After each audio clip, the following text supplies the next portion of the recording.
प्रिय छात्रों नमस्कार। आप सभी को बहुत बहुत स्वागत है हमारे Everest coaching centre YouTube channel पे। छात्रों तो प्रत्येक दिन की भांति आज भी हम आपको एक नए टॉपिक के साथ आपको हमको मुलाकात हो रहा है। जैसा कि वह टॉपिक का नाम है कि बहुपद में क्या होता है कि हमको क्या करना पड़ता है, समीकरण का मूल निकालना पड़ता है और उसका शून्यक निकालना पड़ता है और शून्यक और गुणांकों के बीच में उनको संबंध स्थापित करना रहता है। तो चलिए जानते हैं कि कैसा उसका सवाल होता है और उसके लिए कौन कौन सा फॉर्मूला जरूरी होता है। तो उसके लिए क्या क्या फॉर्मूला जरूरी होता है वह सबसे पहले हम जानेंगे। तो बहुपद निकालने के लिए सबसे पहले जो हमको फॉर्मूला जरूरी होता है, जो कि बहुपद का फॉर्मूला होता है, बहुपद यानी कि px बराबर क्या होता है, px बराबर मेरा क्या होता है, a एक इंटीजर मान लेते हैं, क्या होता है a into x square minus क्या हो गया a into x square minus alpha plus beta into x a into x square minus alpha plus beta into x plus alpha into beta क्या। और इसको जो कि हम हिंदी में क्या कह सकते हैं, a इंटू पी एक्स बराबर a into x square minus alpha plus beta को हम क्या कह सकते हैं, मूलों का योगफल, मूलों का योगफल इंटू एक्स प्लस मूलों का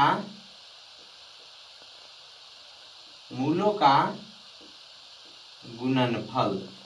ठीक है, क्या हो गया a into x square minus मूलों का योगफल इंटू एक्स प्लस मूलों का गुणनफल। ठीक है, इसको मूलों का योगफल किसको कहते हैं, मूलों का गुणनफल किसको कहते हैं, ये अब सवाल आ गया। तो मूलों का योगफल किसको कहते हैं, यानी कि अल्फा प्लस बीटा इंग्लिश में इसको कहते हैं, और मूलों का गुणनफल को क्या कहते हैं, अल्फा इंटू बीटा। यानी कि अल्फा मेरा एक द्विघात बहुपद में क्या हो गया, मेरा दो गो मूल निकलता है, एक क्या अल्फा और एक क्या बीटा। ये इसको एक के क्या कहते हैं अल्फा और एक को क्या कहते हैं बीटा, और वही अल्फा और बीटा मेरा दो गो मूल हो गया। इसी को यदि दोनों को जोड़ देते हैं यानी कि अल्फा प्लस बीटा कर देते हैं तो यह मेरा क्या हो जाता है, मूलों का योगफल बन जाता है। यही मेरा क्या बन गया, मूलों का योगफल बन गया। और यदि इसी को गुना कर देते हैं अल्फा इंटू बीटा तो यह मेरा क्या बन गया, मूलों का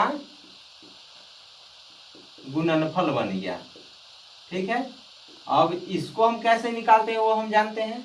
जैसे द्विघात का कोई रूप ले लेते हैं, द्विघात बहुपद का कोई रूप ले लेते हैं, 2x square plus 3x plus 5, यह द्विघात बहुपद का रूप हो गया। और इसके लिए हम कोई यानी कि द्विघात बहुपद का इंटीजर मान लेते हैं, जैसे ax square plus bx plus c, चलिए यहाँ पे माइनस लगा देते हैं, ax square minus bx plus c। तो यहाँ पे देखिए इसको अल्फा प्लस बीटा हम कैसे निकालते हैं, यहाँ पर हम देखेंगे a का मान क्या आ गया मेरा a, b का मान क्या आ गया मेरा माइनस b, और c का मान क्या आ गया प्लस c। यानी कि अल्फा प्लस बीटा का मान मेरा क्या हो गया, यानी कि x का गुणांक माइनस में x का गुणांक माइनस में x का गुणांक बटे एक्स स्क्वायर का गुणांक, एक्स स्क्वायर का गुणांक। मेरा अल्फा प्लस बीटा बराबर क्या हो गया, अल्फा प्लस बीटा बराबर माइनस एक्स का गुणांक बटे एक्स स्क्वायर का गुणांक। और मेरा क्या हो गया अल्फा इंटू बीटा, यानी कि मूलों का गुणनफल क्या हो गया, अल्फा इंटू बीटा बराबर यानी कि अचर पद। चलिए इसको हम हटा करके क्या लिख देते हैं, अचर पद बटे क्या, यानी कि एक्स स्क्वायर का गुणांक।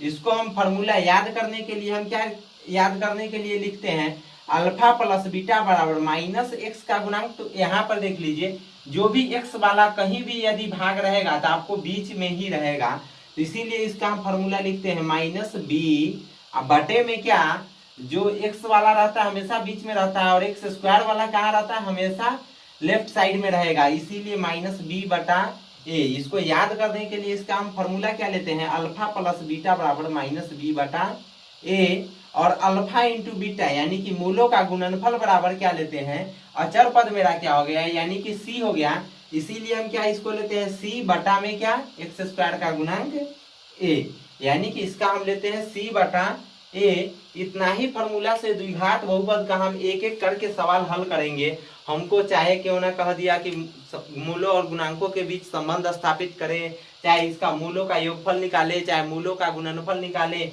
यदि हमको सवाल में कह देगा क्वेश्चन में कि मूलों का योगफल निकाले, तो हम क्या निकाल देंगे, अल्फा प्लस बीटा। यदि मूलों का गुणनफल निकालने के लिए कह दिया तो हम क्या निकाल देंगे, अल्फा इंटू बीटा। तो चलिए अब जानते हैं कि हम कैसे कोई भी क्वेश्चन को एग्जाम्पल के रूप में ले करके हम देख लेते हैं कि यानी कि कैसे हम मूलों का योगफल निकालेंगे और कैसे मूलों का गुणनफल निकालेंगे। इसके लिए इसको हम मिटाना चाहते हैं।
यहाँ पे हमको पूरा पूरा द्विघात का फॉर्मूला, द्विघात का सूत्र का रूप से लेकर के द्विघात का फॉर्मूला निकालने का फॉर्मूला और मूलों का योगफल और मूलों का गुणनफल लिखा हुआ है। तो चलिए जानते हैं कि किस किस प्रकार के हमको सवाल से भेंट होंगे और किस किस प्रकार के सवाल को हमको मूलों का गुणनफल निकालना पड़ेगा, मूलों का योगफल निकालना पड़ेगा, कौन से सवाल में द्विघात बहुपद हमको निकालने के लिए बोलेगा।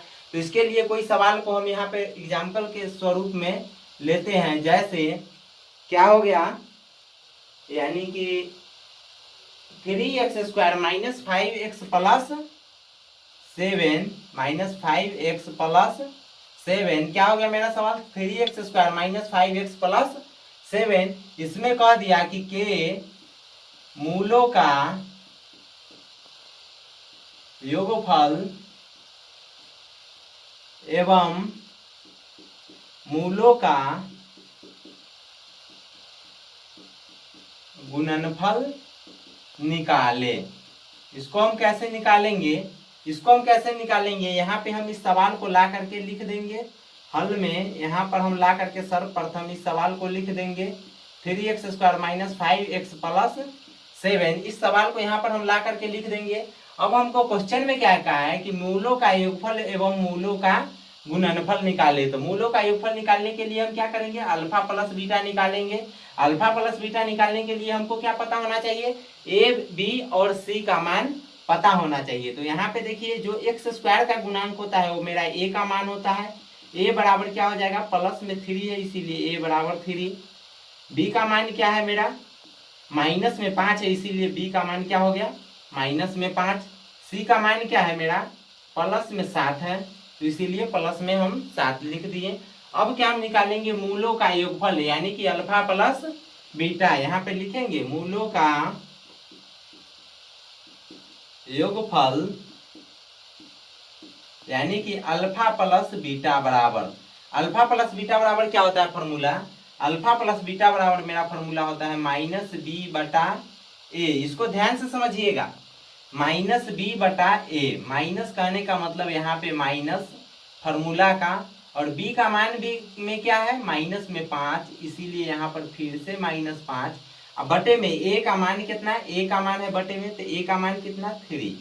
अब यहाँ पे क्या इसका फाइनली आंसर आएगा, माइनस और माइनस को गुना होगा तो क्या हो जाएगा +5 बटा a का मान 3 है तो 3। इसका मेरा मूलों का योगफल निकल गया, यानी कि यह मेरा सवाल का मूलों का योगफल निकल गया। अब मूलों का गुणनफल कैसे निकालेंगे वो देखिए, मूलों का गुणनफल और अल्फा इंटू बीटा बराबर, अल्फा इंटू बीटा बराबर क्या हो गया, c बटा a। c का मान क्या हो गया, यानी कि c का मान हम फॉर्मूला में निकाले हुए फॉर्मूला के द्वारा c बराबर 7, c का मान 7 बटे a का मान कितना हो गया 3, यानी कि 7 बटा 3 इसका मेरा आंसर आ गया। तो इसी प्रकार से हम मूलों का योगफल और मूलों का गुणनफल निकालते हैं, चाहे कोई भी हमको सवाल दे दिया। अब सवाल के आगे मेरा क्या आता है कि मूलों का योगफल और मूलों का गुणनफल निकाल देने के बाद हमसे पूछेगा कि शून्यकों और गुणांकों के बीच में संबंध स्थापित करें। तो उसके लिए हम अगला एक वीडियो बनाएंगे, तो उसमें आपको अच्छी तरीके से बता देंगे कि शून्यक और गुणांकों के बीच संबंध स्थापित कैसे होता है। फिलहाल इसको एक और आगे का वीडियो हम बता दे, एक और आगे का सवाल हम बता देते हैं। जैसे दूसरा सवाल हो गया मेरा 2x²,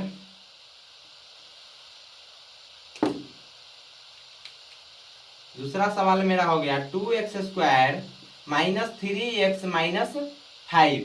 इसमें हम कैसे मूलों का योगफल एवं मूलों का गुणनफल निकालेंगे, तो a का मान 2, b का मान -3 और c का मान -5। इसका हम कैसे निकालते हैं सो देख लीजिए। मूलों का योगफल को हम क्या कहते हैं, alpha plus beta. Alpha plus beta, alpha plus beta का फॉर्मूला क्या होता है, -b बटा a। यहाँ पे लिख देंगे -b बटा a। अब क्या हो गया, माइनस का जगह पे माइनस, और b का मान कितना हो गया माइनस में 3, और बटे में a का मान कितना हो गया 2। इसका क्या फाइनली आंसर आया, माइनस माइनस प्लस हो गया, यानी कि 3/2 इसका मेरा फाइनली आंसर आ गया। और फिर मूलों का गुणनफल निकालेंगे, क्या, alpha into beta. Alpha into beta बराबर क्या हो जाता है, फॉर्मूला मेरा c बटा a। तो इसको हम क्या कर दिए, c बटा a। c का मान इसमें मेरा क्या हो गया, यानी कि -5।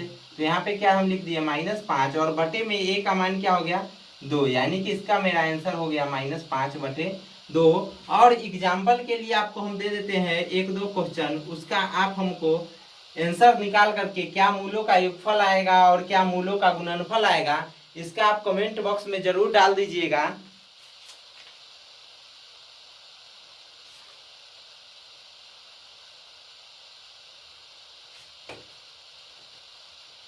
क्या हो गया 2x² - x - 21 एगो नंबर सवाल हो गया एग्जाम्पल के लिए। और दूसर का हो गया t² + 7t + 10, यानी कि यह 2 गो एग्जाम्पल के लिए आपको हम सवाल दे दिए, और इस दोनों का आपको कमेंट बॉक्स में हमको आंसर देना है। तो आपको हम यानी कि विश्वास के साथ कह सकते हैं कि आपको अगर मूलों का योगफल और मूलों का गुणनफल बनाने के लिए अगर किसी भी क्वेश्चन में दे दिया जाए तो अब आपको किसी भी प्रकार का परेशानी नहीं होगी। तो चलिए छात्रों, धन्यवाद।